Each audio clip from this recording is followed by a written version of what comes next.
University మంచి భవిష్యత్తు కోసం తెలుగు విద్యార్థులు ఇష్టపడే యూనివర్సిటీ. కాల్ 9059052378 9059052379.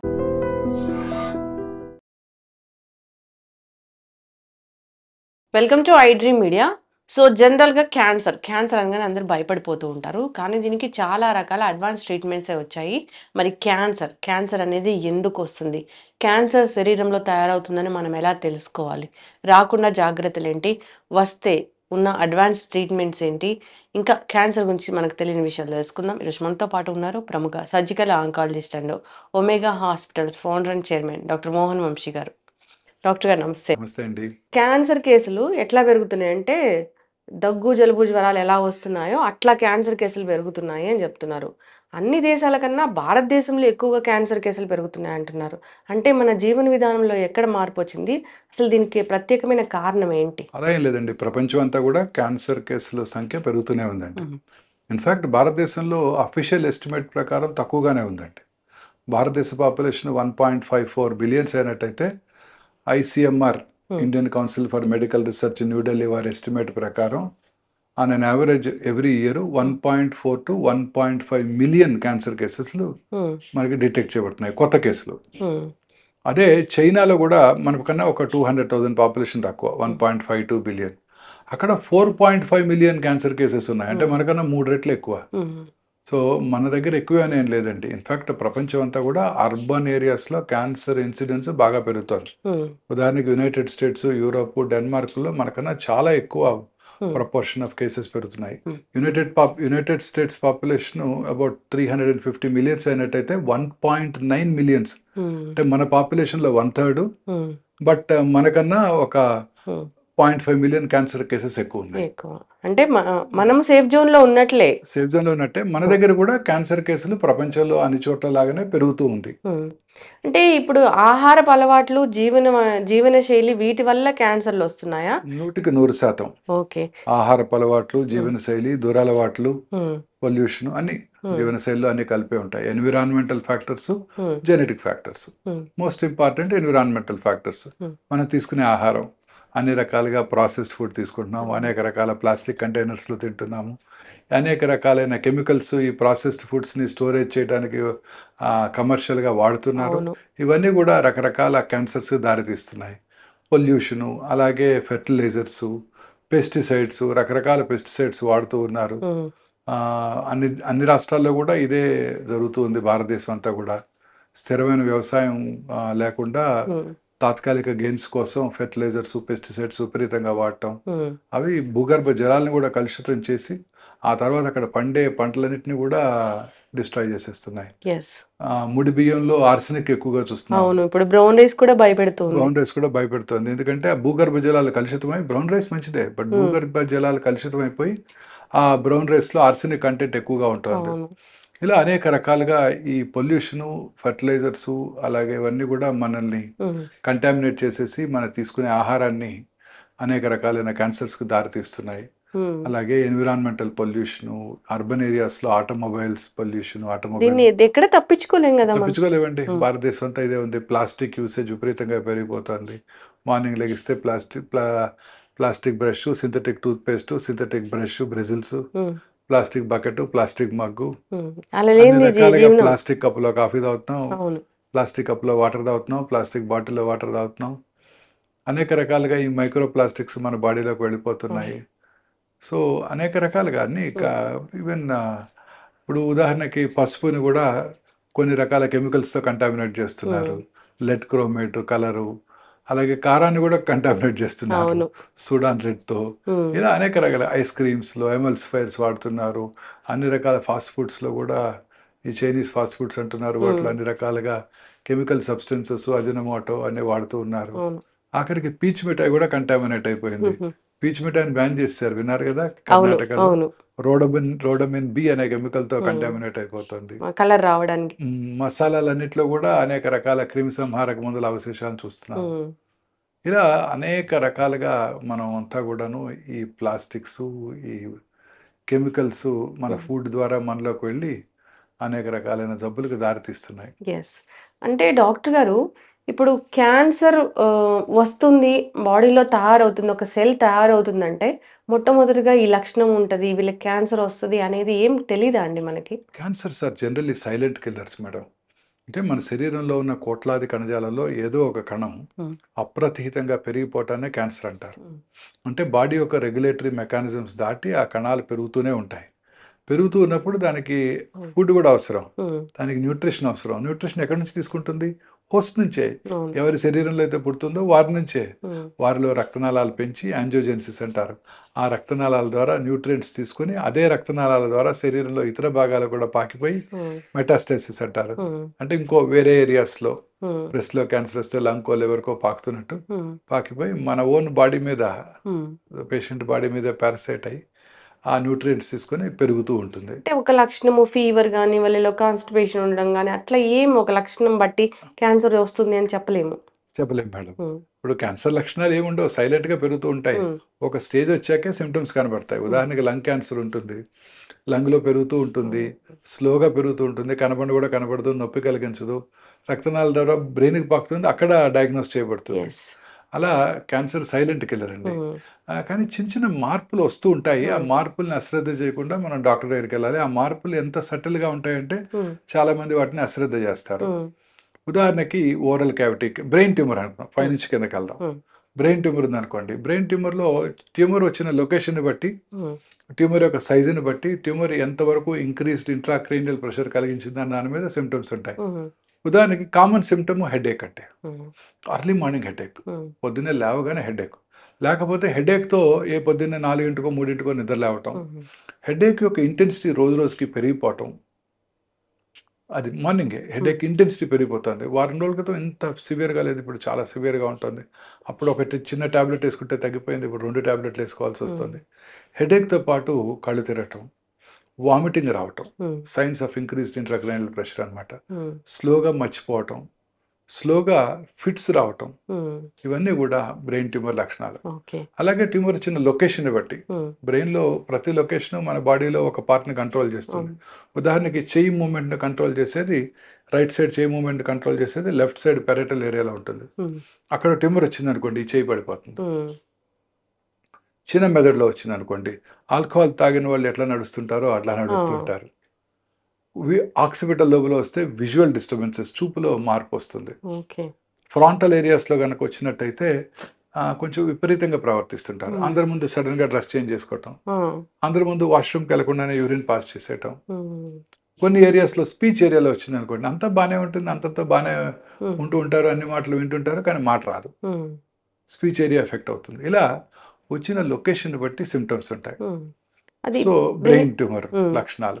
సో, ఇలాంటి లక్షణాలు గనక ఉన్నట్టయితే హ్మ్. వెంటనే డాక్టర్‌ని వాళ్ళ ఫ్యామిలీ ఫిజిషియనో లేకపోతే న్యూరాలజిస్ట్‌నో సంప్రదించి దానికి తగు కారణం హ్మ్. కనుక్కొని ఎక్కడ ట్యూమర్ ఉందో కనుక్కోవాల్సి ఉంటుంది. హ్మ్. కొంతమంది సడెన్‌గా అన్నాయింగ్ అగ్రెసివ్‌గా బిహేవ్ చేస్తుంటారు. హ్మ్. ఏమిటి అగ్రెసివ్‌గా బిహేవ్ చేస్తున్నారని చూస్తే బ్రెయిన్ ట్యూమర్ ఉంటుంది. అదే కిందకొచ్చామనుకోండి ఓరల్ క్యావిటీ ట్యూమర్స్ వెరీ హ్మ్. కామన్ ఇన్ సౌత్ హ్మ్. ఇండియా. ముఖ్యంగా పురుషుల్లో ఓరల్ క్యావిటీలో వచ్చే ట్యూమర్స్ చాలా కామన్ అండి. నోట్లో మానని పుండు. హ్మ్. అంటే పుండ్లు వస్తూ ఉంటాయి. చాలా మందికి కొంచెం పెయిన్‌ఫుల్‌గా ఉంటాయి. తగ్గిపోతుంటాయి. ఇవి అసలు పెయిన్‌లెస్ పుండ్లు. హ్మ్. నొప్పే ఉండదు. క్యాన్సర్ ఏ ట్యూమర్ అయినా పెయిన్‌లెస్ గానే ఉంటుంది. జనరల్‌గా. హ్మ్. జనరల్‌గా ఎర్లీ స్టేజెస్‌లో పెయిన్‌లెస్‌గా ఉంటాయి. హ్మ్. మానని పెయిన్‌లెస్ పుండు. హ్మ్. పెరుగుతూ ఉంటుంది క్రమం తప్పకుండా నొప్పి కలిగించదు. హ్మ్. చివర్లో నొప్పి కలిగిస్తుంది. అలాగే ఆ పుండు నుంచి రక్తం కారటం. ఎక్కడైనా రావచ్చు. ఓరల్ హ్మ్. క్యావిటీలో చిగుళ్ళ మీద కానివ్వండి, నాలుక మీద కానివ్వండి, అంగటి మీద కానివ్వండి. అలాగే ఓరల్ క్యావిటీలోనే ఎరుపు, తెలుపు మిళితమైన ప్యాచెస్ ఉండటం. Hmm. Or just whitey curdy patch ఏదో పెరుగు అంటుకున్నట్టు ఉంటుంది. హ్మ్. కానీ స్క్రాచ్ చేస్తే రాదు. హ్మ్. ల్యూకోప్లేకియా అంటారు. ఇవన్నీ కూడా ప్రీ క్యాన్సరస్ ఫేజెస్. ఓకే. తర్వాత నాలికలో మాట స్పష్టంగా రాకపోవటం. హ్మ్. నాలిక ట్యూమర్ వచ్చినప్పుడు. బ్లీడింగ్ అవ్వటం చిగుళ్ళ నుంచి, ఆ పుండు నుంచి బ్లీడింగ్ రావటం. ఏదో మింగాలనిపిస్తూ థ్రోట్ వెనకాల ఏదో ఫారిన్ బాడీ ఉన్నట్టుంటుంది. హ్మ్. మింగినా కూడా అది అలానే ఉంటుంది. హ్మ్. అంటే అది ట్యూమర్ ఉంటుంది అక్కడ. But brain perceives this as a హ్మ్. మాస్. ఏదో మింగాలి అక్కడ ఏదో అడ్డం పడినట్టు ఉంటుంది. అది పోస్టీరియర్ టంగ్‌లో వచ్చే ట్యూమర్స్ లక్షణాలు. హ్మ్. కిందకొస్తే స్వరపేటిక క్యాన్సరు, మాట బొంగురు పోవటం, హ్మ్. గాలి పీల్చుకోవటానికి ఇబ్బందిగా ఉండటం. ఇవన్నీ స్వరపేటిక దగ్గినప్పుడు బ్లడ్ రావటం. హ్మ్. ఇవన్నీ స్వరపేటిక క్యాన్సర్ లక్షణాలు. ఓకే. ఇంకా థైరాయిడ్ మాసెస్ రావటం, లేకపోతే పెరోటిడ్ గ్లాండ్ అనేది ఇక్కడ లాలాజలం ఉత్పత్తి చేసే గ్రంథులు ఉంటాయి. ఇక్కడ 6 మేజర్ గ్రంథులు, మైనర్ గ్రంథులు కూడా ఉంటుంటాయి. వాటిలో కూడా ట్యూమర్స్ రావచ్చు.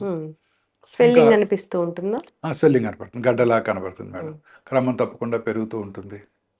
తర్వాత ఇక లంగ్ క్యాన్సర్, అర్బన్ ఏరియాస్లో పురుషుల్లో అత్యధికంగా కనబడే క్యాన్సర్ ఇప్పుడు లంగ్ క్యాన్సర్. డాక్టర్ గాలి పీల్చుకోవడానికి ఇబ్బందిగా ఉండటం, లో గ్రేడ్ చెస్ట్ పెయిన్ రావటం, క్రానిక్ కాఫ్, మానని దగ్గు.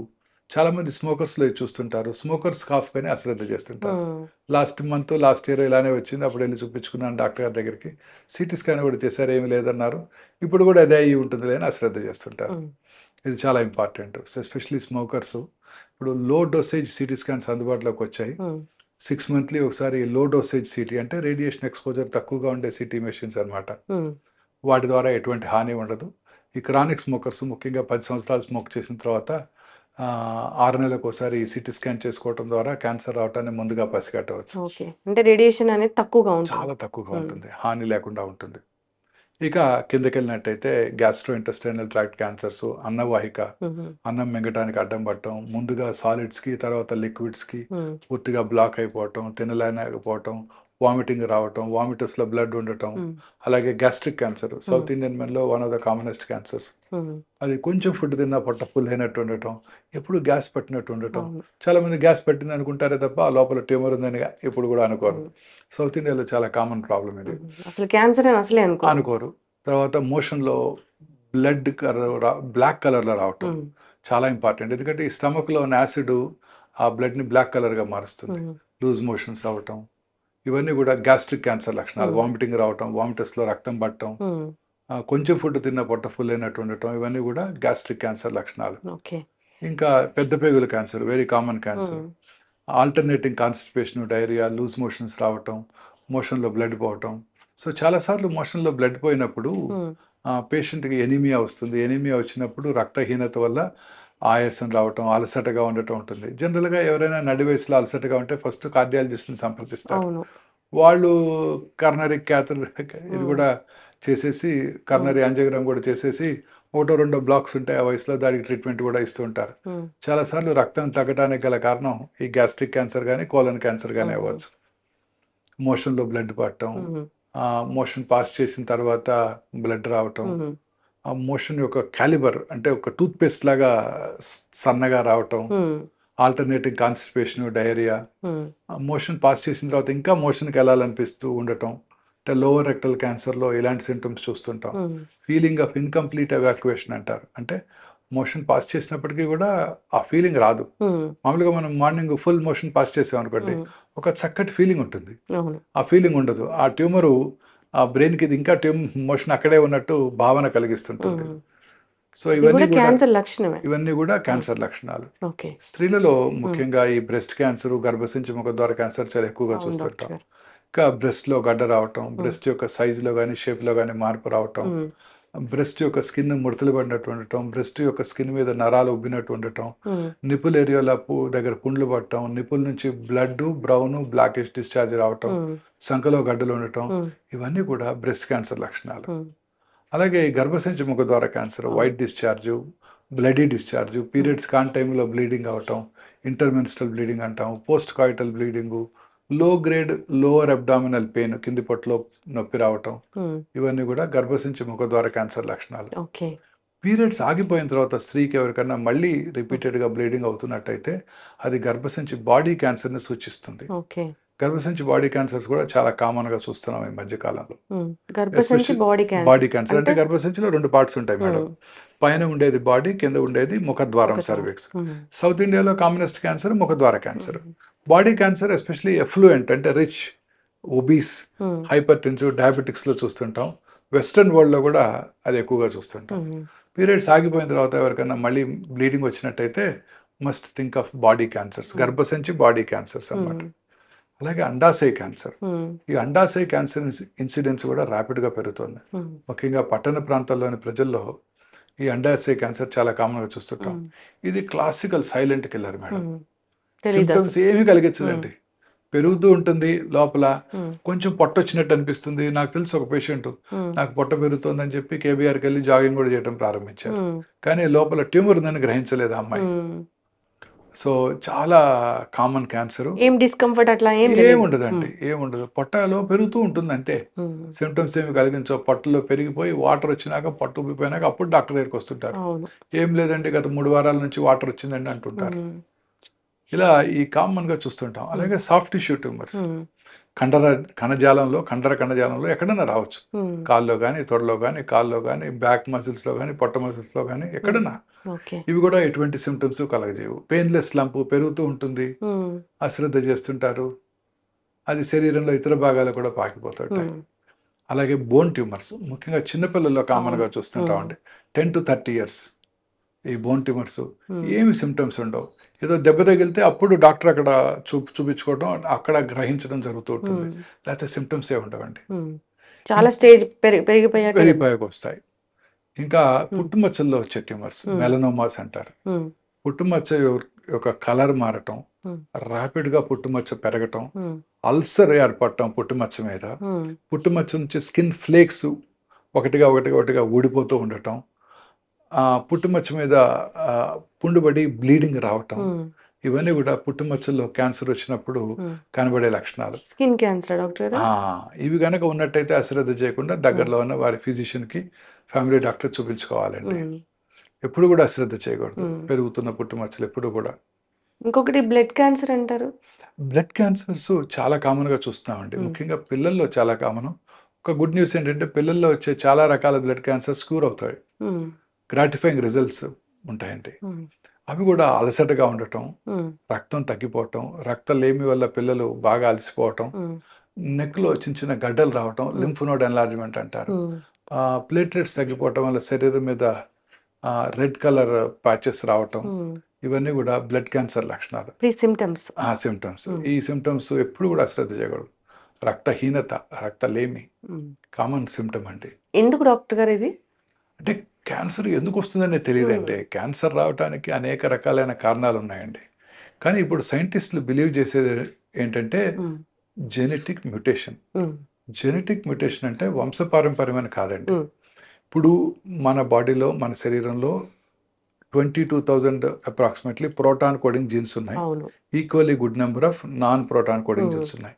ఈ 22,000 ప్రోటాన్ కోడింగ్ జీన్స్లో ఒక 500 to 600 ఆంకో జీన్స్ అంటే క్యాన్సర్ కారక జన్యువుల్ని సైంటిస్టులు ఐడెంటిఫై చేశారు. ఉమ్, ఈ జన్యువుల్లో వచ్చే మ్యూటేషన్ వల్లే ఈ క్యాన్సర్ వస్తుందని కూడా సైంటిస్టులు ఇప్పుడు గట్టిగా నమ్ముతున్నారు. ఉమ్, అందుకే ఇప్పుడు చాలా రకాల క్యాన్సర్స్కి ముందుగానే కాంప్రహెన్సివ్ జీనోమిక్ ప్రొఫైలింగ్ చేస్తున్నాం. ఉమ్, కాంప్రహెన్సివ్ జీనోమిక్ ప్రొఫైలింగ్ అంటే ఆ ఆంకోజీన్స్ అన్నిటినీ కూడా అనలైజ్ చేసి ఏ జన్యుపరమైన మ్యూటేషన్ వల్ల ఈ పర్టికులర్ క్యాన్సర్ వచ్చిందో తెలుసుకునే అవకాశం కూడా ఏర్పడింది ఇప్పుడు. ముందే తెలుసుకోవచ్చు. ముందే అంటే క్యాన్సర్ వచ్చిన తర్వాత తెలుసుకోవచ్చు. ఉమ్, మీరు అడిగిన క్వశ్చన్ క్యాన్సర్ రాకముందు కూడా రాకముందు- తెలుసుకోవచ్చు అండి. ఆ కోడింగ్ అనేది చేసుకోవచ్చు. క్యాన్సర్ రాకముందు తెలుసుకోవచ్చు అండి.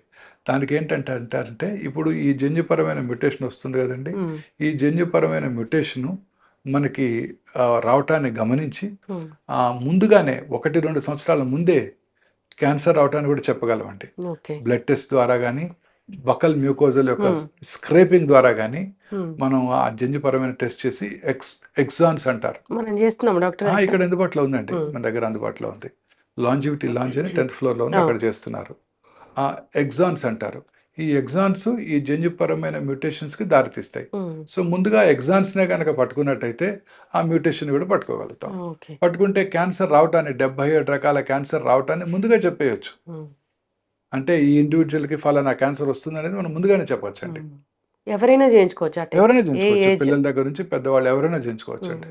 బెస్ట్ కదా డాక్టర్ గారు. ఎస్, ఖచ్చితంగా 1 year 2 years ముందే ఎస్ ఈ పర్టికులర్ క్యాన్సర్ వస్తుందని కనుక తెలుసుకున్నట్టయితే ఉమ్, దానికి రెగ్యులర్గా స్క్రీనింగ్ చేసుకోవటం, Hmm. దాన్ని రాకుండా ఏమైనా చేయగలమా అనే సజెషన్స్ కూడా ఈ టెస్టే ఇస్తుందండి. ఉమ్, ఈ టెస్ట్ ద్వారా తెలుసుకోగలుగుతాం. చాలా సింపుల్ అండి. ఫస్ట్ టైం ఇండియా ఇక్కడే ఏర్పాటు చేయడం జరిగింది ఒక అవును. 4 months back. Hmm. More than 1000 people చేయించుకున్నారు ఆల్రెడీ ఇక్కడ ఆ టెస్ట్.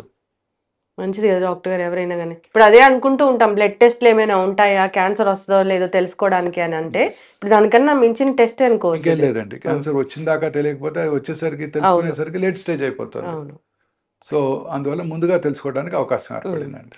అయితే డాక్టర్ గారు క్యాన్సర్ వచ్చాక స్టేజెస్ అని చెప్తారు కదా, అది ఎట్లా చెప్తారండి? అంటే స్టేజ్ అంటే అది ఎంత దూరం పాకింది, అర్లీ స్టేజ్లో ఉందా, లేట్ స్టేజ్లో ఉందా. జనరల్గా స్టేజ్ 1, స్టేజ్ 2, స్టేజ్ 3, స్టేజ్ 4 అంటుంటాం. స్టేజ్ 4 అంటే లేట్ స్టేజ్, శరీరంలో ఇతర భాగాలకు పాకిపోయింది అని అర్థం. స్టేజ్ 1 అంటే అర్లీగా పట్టుకున్నప్పుడు. సో ఇది స్టేజింగ్కి మనకి పెట్ సిటీ స్కాన్ లేదా పెట్ ఎంఆర్ఐ స్కాన్ ఉపయోగపడతాయండి. కామన్గా వినే ఉంటారు పెట్ సిటీ స్కాన్. సిటీ స్కాన్లో గడ్డ ఉంది లేనిది తెలుస్తుంది, పెట్ సిటీ స్కాన్లో ఆ గడ్డలో క్యాన్సర్ ఉంది లేనిది కూడా తెలిసిపోతుంది. సో పెట్ సిటీ స్కాన్ చేసుకొని, whole body PET CT scan చేసుకొని, శరీరంలో ఫర్ ఎగ్జాంపుల్ బ్రెస్ట్ క్యాన్సర్ పేషెంట్కి పెట్ సిటీ స్కాన్ చేస్తే బ్రెస్ట్లోనే ఉందా, చంకలోకి ఏమైనా పాకిందా, శరీరంలో లంగ్స్కి కానీ లివర్కి కానీ బోన్స్ కానీ ఇతర భాగాలకి ఎక్కడికైనా పాకిందా అని ముందుగా తెలుసుకోవచ్చు. కొన్నిసార్లు కొన్ని లొకేషన్స్లో ముఖ్యంగా బ్రెయిన్లో కానివ్వండి, హెడ్ అండ్ నెక్లో కానివ్వండి, సాఫ్ట్ టిష్యూ సార్కోమాస్ చేతుల్లో కానీ కాళ్ళలో కానీ, రెట్రోపెరిటోనియం అంటే కిడ్నీస్లోను, ప్యాంక్రియాసు, అలాగే పెల్విస్, వీటిల్లో సిటీ స్కాన్ కన్నా ఎంఆర్ఐ చాలా యూస్ఫుల్గా ఉంటుంది. సో వాళ్ళకి పెట్ ఎంఆర్ఐ చేయాల్సి ఉంటుంది. ప్రాస్టేట్ క్యాన్సర్ కానివ్వండి, ఎనీ క్యాన్సర్, బ్లాడర్ క్యాన్సర్ కానివ్వండి, పెట్ సిటీ కాదు, PET MRI, MRI with PET. In fact first time భారతదేశంలో ఇక్కడే అందుబాటులోకి వచ్చింది, హైదరాబాద్లోనే. ఈ పెట్ ఎంఆర్ఐ చేసుకోవడం ద్వారా చాలా యాక్యురేట్గా స్టేజింగ్ చేయగలుగుతామండి. ఎస్, అంటే నందిగాం నుంచి ఒక పేషెంట్ ఇక్కడికి వచ్చారు, ఎక్కడో చిన్న ఆవగింజంత ఉందంట, అది ఇక్కడే తెలుసుకున్నారని నాకు చెప్పారనమాట. అందుకే నేను అంటే అంత తెలుసుకునేంత ఫెసిలిటీస్ వచ్చాయండి. పెట్ ఎంఆర్ఐ ద్వారా అతి చిన్న ట్యూమర్ని కూడా ఎటువంటి రేడియేషన్ ఎక్స్పోజర్ లేకుండా మనం ఐడెంటిఫై చేయగలుగుతాం. ఓకే, ఇప్పుడు స్టేజ్ 3కి వెళ్తే మనం క్యాన్సర్ని తగ్గించలేమా? ఎస్, అంటే డిపెండింగ్ ఆన్ ద లొకేషన్ అండి. కొన్ని రకాల స్టేజ్ 3 క్యాన్సర్స్, ఉదాహరణకు ఓవేరియన్ క్యాన్సర్ స్టేజ్ 3 ఉందనుకోండి, దే ఆర్ హైలీ కీమోసెన్సిటివ్, చక్కగా క్యూర్ కూడా అయిపోవడానికి అవకాశం ఉంది.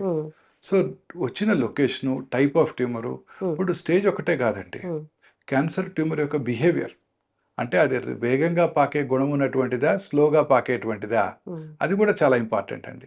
ఇప్పుడు అర్లీ స్టేజ్లో కనుక్కున్న అది వేగంగా పాకే ట్యూమర్ అనుకోండి, ఉదాహరణకు breast cancer, triple negative breast cancer అంటారు, oestrogen, progesterone, HER2 receptor negative, లేదా ఈస్ట్రోజన్, ప్రొజెస్ట్రాన్ రిసెప్టార్స్ నెగిటివ్ ఉండటం, HER2 రిసెప్టార్ పాజిటివ్ ఉండటం, ఇవన్నీ కూడా ట్యూమర్ యొక్క బిహేవియర్ గురించి మనకు చెప్తాయండి. ట్యూమరు అగ్రెసివ్గా పాకే గుణం ఉందనుకోండి, స్టేజ్ 1 అయినా కూడా క్యూర్ అయ్యే అవకాశాలు తక్కువగా ఉంటాయి. ట్యూమర్ స్లోగా పెరిగేది అనుకోండి, స్టేజ్ 4 అయినా కూడా చాలా కాలం బతికేస్తుంటారు. సో క్యాన్సర్లో స్టేజ్ ఒకటే కాదండి, ట్యూమర్ యొక్క బిహేవియర్, గుణం, అది సరిగా బిహేవ్ చేయకూడదంటే మా ఇమ్యూనిటీ బాగుండాలా, అగ్రెసివ్గా ఉంటుంది. ట్యూమర్ యొక్క టైప్ అలాంటిది. మీరు చూస్తుంటారు కొంతమంది పిల్లలు స్కూల్లో, మీ పిల్లలు చదువుకున్న స్కూల్లో ఒక పిల్లాడు ఎక్కువగా గొడవ చేస్తుంటాడు, మిగతా పిల్లలు కొడుతుంటాడు, ఇంకో పిల్లాడు బుద్ధిగా కూర్చొని చదువుకుంటుంటాడు, ఇంకో పిల్లాడు ఫుట్బాల్ బాగా ఆడతాడు, ఇంకో పిల్లాడు చెస్ బాగా ఆడతాడు. రకరకాల మనుషులు ఉంటారు, ఒకే క్లాసు, ఒకటే ఏజ్, ఒకటే సోషియో ఎకనామిక్ బ్యాక్గ్రౌండ్, ఒకటే టీచర్స్ టీచ్ చేస్తున్నారు, కానీ ఒకడేమో గొడవ చేస్తున్నాడు, ఒకడేమో ఫస్ట్ ర్యాంక్ తెచ్చుకుంటున్నాడు, ఒకడు ఇంగ్లీష్లో బాగా మాట్లాడుతున్నాడు, ఇంకోడేమో చెస్ బాగా ఆడుతున్నాడు, ఇంకోడేమో ఫుట్బాల్ బాగా ఆడుతున్నాడు. ఇట్లా రకరకాల మనుషులు ఉంటారు. ఇట్లా ట్యూమర్ యొక్క బిహేవియర్ కూడా అబ్నార్మల్గా ఉంటుంది. ఆ ట్యూమర్ యొక్క బిహేవియర్ అగ్రెసివ్గా ఉండే ట్యూమర్ అనుకోండి, ఎర్లీ స్టేజ్లో వచ్చినా కూడా క్యూర్ అయ్యే అవకాశాలు తక్కువగా ఉంటాయి. అది ఇంపార్టెంట్. సో ట్యూమర్ యొక్క స్టేజ్ ఇంపార్టెంట్, ట్యూమర్ యొక్క గ్రేడ్ అంటే గుణం, స్లోగా పెరిగేదా, ఫాస్ట్గా పెరిగేదా, ఇవి కూడా చాలా ఇంపార్టెంట్ అండి. మా ఇమ్యూనిటీ కూడా ఇంపార్టెంట్. Yes, very important. నేను అది గట్టిగా నమ్ముతున్నానండి. చాలామంది 34 సంవత్సరాలుగా క్యాన్సర్ పేషెంట్ ట్రీట్ చేసిన తర్వాత నేను నమ్మేది ఏంటంటే, మన ఓన్ ఇమ్యూనిటీ, పేషెంట్ యొక్క own immunity is more important. Patient కనుక మంచి ఆరోగ్యంతో, మంచి న్యూట్రిషన్ తీసుకుంటూ, మెంటల్లీ స్టేబుల్గా కనుక ఉన్నట్టయితే వారి ఇమ్యూనిటీ బాగుంటుంది. హ్యాపీగా ఉన్నట్టయితే, నిద్రపోతూ చక్కగా టైంకి మంచి ఆహారం తీసుకుంటూ, న్యూట్రిషియస్ ఫుడ్ తీసుకుంటూ ఉన్నట్టయితే ఖచ్చితంగా క్యాన్సర్ని ఎదిరించగలుగుతారు. మన ఇమ్యూనిటీ ఈజ్ మోర్ ఇంపార్టెంట్. మన ఇమ్యూనిటీ పెరగడానికి మోస్ట్ ఇంపార్టెంట్ థింగ్ ఏంటంటే హ్యాపీగా ఉండటం. చక్కగా నిద్రపోతూ హ్యాపీగా, మనశ్శాంతిగా, ప్రశాంతంగా ఉంటే ఎటువంటి జబ్బులు రావు. అసలు ఆ లక్షణాలు ఎవరికి లేవు ఇప్పుడు. మానసిక ప్రశాంతత లేదు, నిద్ర లేదు, స్ట్రెస్ లేకుండా లేము, అన్ని టార్గెట్స్, వర్క్ మీద ఫోకస్ అంతా ఇదే ఉంది డాక్టర్ గారు. ఎన్ని టీవీ ఇంటర్వ్యూలు చేశారు, ఎన్ని చేశారు, మీకు కూడా స్ట్రెస్ ఉంటుంది. అవును. సో ఎవరికి ఇమ్యూనిటీ అనేది స్ట్రాంగ్గా లేదని చెప్పుకోవాలి. ఇప్పుడు సీజన్కి చాలా మందికి ప్రతి సీజన్ మారినా కొద్దిగా వ్యాధులు వస్తూనే ఉన్నాయి. అంటే ఇమ్యూనిటీ లేనట్లే కదా డాక్టర్ లేనట్టే. గారు? Very correct. Very correct. So ఇదేనండి మన ఎయిమ్ అదేనండి. మన వ్యూవర్స్‌కి మనం చెప్పాల్సింది ఇదే. అన్ని విధాలుగా మెంటల్లీ స్టేబుల్‌గా ఉన్నట్టయితే, హ్మ్. హ్యాపీగా ఉంటూ, సరియైన నిద్రపోతూ, మంచి ఆహారం బ్యాలెన్స్డ్ డైట్ తీసుకుంటూ, ప్రశాంతంగా ఉన్నట్టయితే ఖచ్చితంగా ఈ హ్మ్. జబ్బులు రాకుండా చేసుకోవచ్చు. హ్మ్. వచ్చిన జబ్బులను కూడా క్యూర్ హ్మ్. చేసుకోవచ్చు. కానీ ఇన్నేళ్ల సర్వీస్‌లో డాక్టర్ గారు చూస్తూ ఉంటారు కదా! క్యాన్సర్ ఉంది అని చెప్పగానే తగ్గిపోద్దిలే అని అనుకునే వాళ్ళు ఎంతమంది ఉన్నారండి అసలు? మెంటల్‌గా స్ట్రాంగ్‌గా మనం ఉన్నవాళ్ళు. వాటిని బిల్డ్ చేయాలంటే హ్మ్. మనమే చెప్పాలి వాళ్ళకి. నేను స్ట్రాంగ్‌గా బిలీవ్ చేస్తాను.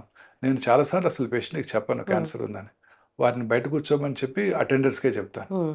అటెండర్స్ చెప్తాను. తర్వాత పేషెంట్ పిలిచి చెప్తాను. హ్మ్. అటెండర్స్‌కేమో ఉన్నదున్నట్టు చెప్తాం. హ్మ్. 4th స్టేజా, అగ్రెసివ్ ట్యూమరా చెప్తాం. హ్మ్. కానీ పేషెంట్‌కి మాత్రం చాలా చిన్న ట్యూమరు క్యూర్ అయిపోతుంది. నీకేం హ్మ్. భయం లేదని ధైర్యం చెప్తాం. హ్మ్.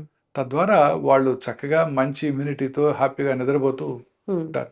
4th స్టేజ్‌లో ఉన్న క్యాన్సర్ పేషెంట్ కూడా హ్మ్. మీ పిల్లలు అమెరికా నుంచి మంచి మందులు తెప్పించారని చెప్పి తులసి తీర్థం నోట్లో పోయండి చాలా కాలం బతుకుతారు. హ్మ్. అర్లీగా క్యాన్సర్ ఉన్నవాళ్ళు కూడా చాలా లేట్ స్టేజ్ నువ్వు బ్రతుకుతావో బ్రతుకో నాకు తెలీదు, నువ్వు పోయే అవకాశాలు ఎక్కువగా ఉన్నాయంటే నిజంగానే తొందరగానే అవును. రికరెన్స్ వచ్చేస్తుంది వాళ్ళకి. అవును. సో డాక్టర్‌గా మన బాధ్యత హ్మ్. వారిలో ఒక మంచి మెంటల్‌గా వారు పీస్‌ఫుల్‌గా ఉండేటట్టు చూసుకోవాల్సిన అవసరం ఉందండి. హ్మ్. వారికి అనేక రకాలుగా మనం ధైర్యం చెప్తూ ఉండాలి.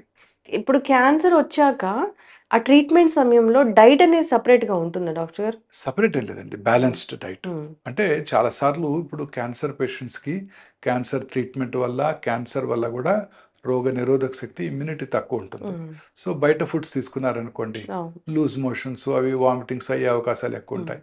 సో, ప్రిఫరబుల్లీ చక్కగా హోమ్ కుక్డ్ ఫుడ్సే తీసుకోవాల్సి హుహు. ఉంటుంది. కొన్ని రకాల క్యాన్సర్స్‌లో కారం తక్కువగా తీసుకోవడం బెటర్. ముఖ్యంగా ఓరల్ క్యాన్సర్స్, గ్యాస్ట్రిక్ క్యాన్సర్స్‌లో లూజ్ మోషన్స్ ఏమైనా అయితే మంటగా ఉంటుంది. హ్మ్. ఓరల్ క్యాన్సర్స్‌లో మంటగా ఉంటుంది. అంటే కారం ఏమి మనకి ఎసెన్షియల్ ఐటెమ్ కాదు గదా! అవును. కాదు గదా! సో, కంటామినేటెడ్ ఆయిల్స్‌కి దూరంగా ఉండటం. హ్మ్. మరీ షుగరీ ఐటెమ్స్ కూడా దూరంగా ఉండటం బెటర్ అండి. హ్మ్. అన్నీ బ్యాలెన్స్డ్ డైట్ తీసుకోవాల్సి ఉంటుందండి. హ్మ్. కార్బోహైడ్రేట్స్, ప్రోటీను, ఫ్యాటు సమపాళల్లో హ్మ్. తీసుకున్నట్టయితే ఆరోగ్యకరంగా ఉంటారు. మంచి ఆహారం ప్లేస్ ఏ మేజర్ రోల్ అండి. అవును. రకరకాల ఫ్రూట్స్, వెజిటబుల్స్ ఇవన్నీ ఇమ్యూనిటీని పెంచడానికి కూడా సహాయపడతాయి. హ్మ్. క్రూసిఫెరస్ వెజిటబుల్స్ హ్మ్. అంటే క్యాబేజు, అవును. కాలీఫ్లవరు, బ్రసెల్స్ స్ప్రౌట్సు, హ్మ్. అలాగే బెర్రీసు, ఫ్రూట్స్ అండి. మనకి తాజా ఫ్రూట్స్ రోజు మన ఇంట్లో దొరికే మన ఫ్రూట్స్. హ్మ్. నేరేడుకాయలైనా కానివ్వండి, అవును. రేగికాయలు గానివ్వండి, బత్తాకాయలు గానివ్వండి, ఆకుకూరలు ఇవన్నీ కూడా చాలా ఎక్కడి నుంచో ఎసెన్షియల్ అండి. తెప్పించుకోవాల్సిన అవసరం పని లేదు. లేదు. ఆ! డ్రాగన్ ఫ్రూట్, అవకాడో తినాల్సిన ఆ! అవసరం లేదు. మన జామ పండు అవకాడో కన్నా ఎక్కువ పవర్‌ఫుల్. హ్మ్. మనం వాటిని వదిలేసి ఎక్కడికో వెళ్తూ ఉంటాం. అలానే ఏమి లేదు. హ్మ్. బట్ జనరల్‌గా ఇవన్నీ కూడా ఇంపార్టెంట్ అండి. హ్మ్. అన్ని రకాల ఫ్రూట్స్ కూడా హెల్ప్ చేస్తాయి. నట్స్ అండి. Hmm. They contain healthy fats hmm. And good proteins. అనేక రకాల యాంటీ ఆక్సిడెంట్స్ ఉంటాయి. Nuts are essential for our hmm. Well being. Yes. అయితే రికవరీలో కూడా నట్స్ చాలా యూజ్‌ఫుల్‌గా ఉంటాయండి. హ్మ్. కారణం ఏంటంటే చాలా సార్లు ఈ ట్రీట్మెంట్స్‌లో తినాలనిపించదు. అవును. ఆహారం తక్కువగా తీసుకుంటుంటారు. హ్మ్. సో, కొంచెం ఫుడ్ తీసుకున్న ఎక్కువ క్యాలరీలు వచ్చేవి నట్సే. హ్మ్.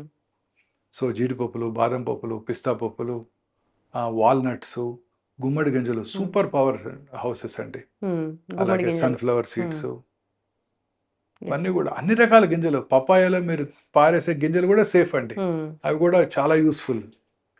చక్కగా చెప్పారు డాక్టర్ గారు. అందరూ కూడా హెల్తీ హ్యాబిట్స్ అలవాటు చేసుకోవాలని కోరుకుందాం. అయితే నేనొకటి అడగాలనుకున్నాను. ట్యూమర్ మార్కర్ టెస్ట్ అని. అదేంటి డాక్టర్ గారు? ట్యూమర్ మార్కర్స్ అంటే కొన్ని రకాల క్యాన్సర్స్ బ్లడ్‌లోనే మార్కర్స్ ప్రొడ్యూస్ చేస్తాయండి. హ్మ్. ఉదాహరణకి gastric cancer, colon cancer, pancreatic cancer, CEA carcino embryonic antigen అనే మార్కర్‌ని బ్లడ్‌లో ప్రొడ్యూస్ చేస్తుంది. హ్మ్. నాట్ దట్ అన్ని క్యాన్సర్స్ ప్రొడ్యూస్ చేయవు. చాలా రకాల క్యాన్సర్స్ ప్రొడ్యూస్ చేస్తాయి. హ్మ్. ప్రొడ్యూస్ చేసినట్టయితే మనకు చాలా యూజ్‌ఫుల్‌గా ఉంటాయి. హ్మ్. ఇప్పుడు ఆ లెవెల్ ఎలివేటెడ్‌గా ఉన్నప్పుడు మనం హ్మ్. ట్రీట్మెంట్ ఇచ్చాక తగ్గిపోవాలి. హ్మ్. తగ్గిపోయిన తర్వాత మళ్ళీ 6 నెలలకో, 6 సంవత్సరాలకో పెరుగుతోందనుకోండి మళ్ళీ జబ్బు తిరగబెట్టినట్టే. హ్మ్. అలా లివర్‌కి ఆల్ఫా ఫీటో ప్రోటీన్ అని, హ్మ్. బైల్ డక్ట్ క్యాన్సర్స్‌కి CA 19-9 క్యాన్సర్ యాంటిజెన్ 19-9, ఒవేరియన్ క్యాన్సర్స్‌కి క్యాన్సర్ యాంటిజెన్ 1-5, హ్మ్.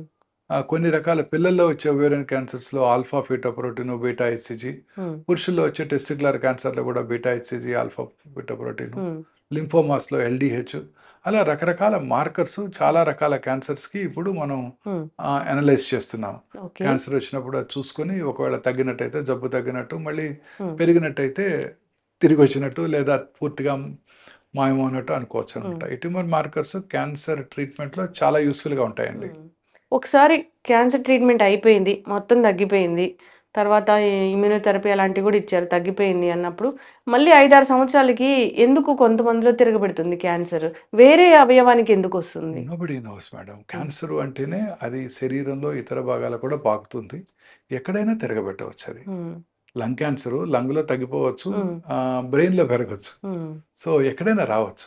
సో మనకి కరెక్ట్గా సైంటిస్ట్ కూడా ఇంతవరకు కనుక్కోలేకపోయారు ఎందుకని కొంతమందిలో తిరిగి వస్తుంది. 4 ఏళ్ళకి తిరిగి వచ్చింది, కొంతమందికి 20 ఏళ్ళకి కూడా తిరిగి వచ్చింది. 20 ఏళ్ళుగా ఆ క్యాన్సర్ సెల్ బాడీలో ఎట్లా ఉంది, ఎందుకు రియాక్టివేట్ అయింది అనేది ఎవరికి అంతు చిక్కని ప్రశ్న.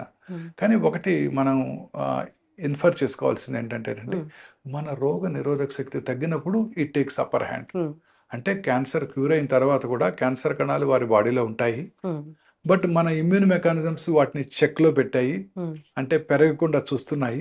మన ఇమ్యూనిటీ తగినప్పుడు వేరే ఇతరత్ర కారణాల వల్ల అవి అప్పర్ హ్యాండ్ అయ్యి అవి మళ్ళీ పెరగడం ప్రారంభించాయి. ఇలా కూడా భావించవచ్చు అండి. అందుకే మన immunity plays a major role, very important role. Cancer cure చేసుకోవడానికి, క్యాన్సర్ తగ్గిపోయిన తర్వాత మళ్ళీ తిరగబెట్టకుండా ఉండటానికి కూడా మన ఇమ్యూనిటీ ఇంపార్టెంట్. అందుకే ఈ మధ్య చాలా స్టడీస్ వచ్చాయి. రెగ్యులర్గా ఎక్సర్సైజ్ చేస్తూ మంచి డైట్ తీసుకుంటూ ఆరోగ్యంగా ప్రశాంతంగా ఉన్నట్టయితే తిరిగి వచ్చే అవకాశాలు కూడా తగ్గిపోతాయి. ఎప్పటికీ క్యాన్సర్ రాకూడదు అంటే ఏమైనా జాగ్రత్తలు ఉంటాయా? అంటే హెల్దీ ఫుడ్, అంటే కొన్ని రకాల జన్యుపరమైన కారణాలు మన చేతిలో లేవండి. హెల్దీ ఫుడ్స్, ఫ్రూట్స్, వెజిటబుల్స్ ఎక్కువగా తీసుకుంటూ, రెడ్ మీట్ లాంటివి బాగా తక్కువగా తీసుకుంటూ, సన్లైట్కి ఎక్స్పోజ్ అవుతూ, మానసికంగా ప్రశాంతంగా జీవిస్తూ, రెగ్యులర్గా యోగా, మెడిటేషన్ అవన్నీ చేసుకుంటూ, ఫ్రెష్ ఫ్రూట్స్ అవి బాగా ఎక్కువగా తీసుకుంటూ, గ్రీన్స్ ఎక్కువగా తీసుకుంటూ, రెగ్యులర్గా ఎక్సర్సైజ్ చేస్తూ, ఒబేసిటీని తగ్గించుకొని లీన్ బాడీ మాస్ మెయింటైన్ చేస్తూ, దూరాల వాటికి దూరంగా ఉన్నట్టయితే క్యాన్సర్ నుంచి కూడా దూరంగా ఉండొచ్చు. చక్కటి ఇన్ఫర్మేషన్ డాక్టర్ గారు, ధన్యవాదాలు. నమస్తే అండి. Thank you. Sir, one life lesson what medicine has taught you. Whatever you can do without expecting. But I really believe మన పాజిటివ్ యాటిట్యూడ్ ఉంటేనే మనం ఏదైనా సాధించగలం. గట్ని మనం కరెక్ట్గా డీల్ చేసినట్లయితే అది మనకి పాజిటివ్ హార్మోన్స్ని రిలీజ్ చేస్తుంది. షుగర్ వచ్చిన వాళ్ళ పరిస్థితి ఏంటి? పొట్ట దగ్గర పెరిగితే దాన్ని ఆండ్రాయిడ్ అంటారు, ఆండ్రాయిడ్ ఫోన్ కదా. అసలు థాట్స్ ఎందుకు వస్తాయి? బ్రెయిన్ డెడ్ అంటే దానికి ప్రపంచం అంతా కూడా కొన్ని నిర్దిష్టమైనటువంటి లక్షణాలు. మానసికంగా ధైర్యంగా ఉంటే క్యాన్సర్ జయించవచ్చు. You are a doctor for a cause sir, అంతే. వాళ్ళకి వచ్చిన ఆదాయం కాకుండా ఫ్రీ సర్వీస్ ఎంతమందికో చేస్తుంది.